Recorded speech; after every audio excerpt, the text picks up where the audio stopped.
Oi pessoal, tudo bem? Há exatamente 15 anos atrás, Deus me deu uma grande bênção. Eu me tornei pai. Parabéns, filha.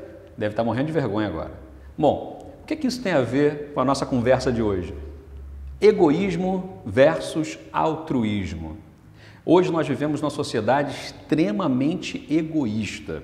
E quando a gente fala numa sociedade egoísta, a gente logo pensa nos outros. A gente pensa nos governantes, a gente pensa em quem está fazendo uma greve parando o país, a gente pensa em um monte de coisa. Bom, será que é isso? Será que o Brasil tem se tornado um país onde todo mundo quer se dar bem individualmente e todo mundo está se dando mal coletivamente? Qual o remédio para isso? Bom, a Bíblia diz o seguinte, lá quando Jesus foi questionado por dois grupos, na verdade um primeiro chamado saduceus e depois os fariseus vieram perguntar a Jesus qual era a maior lei, e Jesus fala assim, bom, a primeira lei é ame o seu Deus acima de tudo, acima de todas as suas forças, entendimento e tal. Mas o segundo mandamento, e tão importante quanto, é o seguinte, ame ao seu próximo como a si mesmo.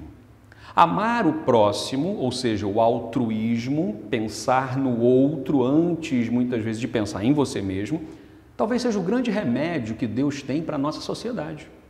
Já parou para pensar no número de pessoas que estão hoje enfrentando problemas de ordem emocional? Pessoas que estão em depressão, pessoas que têm síndromes de tudo quanto é tipo, muitas vezes, não estou dizendo que é sempre, por favor, mas muitas vezes a raiz dessas questões começaram no egoísmo. Hoje nós temos uma oportunidade de refletir e de mudar o nosso foco, olhando para o outro. Quando a minha filha nasceu, e depois o meu filho, 2 anos depois, nasceu, eu passei a ter que cuidar de pessoas. Obrigatoriamente tive que cuidar. Porque se a gente jura cuidar de um esposo, de uma esposa e não cuida, ok, ele sobrevive. Se a gente jura cuidar, promete cuidar de um pai, de uma mãe, de um colega, de um amigo e não cuida, eles sobrevivem. Mas já imaginou a gente pegar uma criança recém-nascida e deixar sozinha e falar, eu não vou cuidar? Ou dizer que vai cuidar e no fundo, não cuidar? Ela morre. Não temos opção, ou cuidamos ou morre.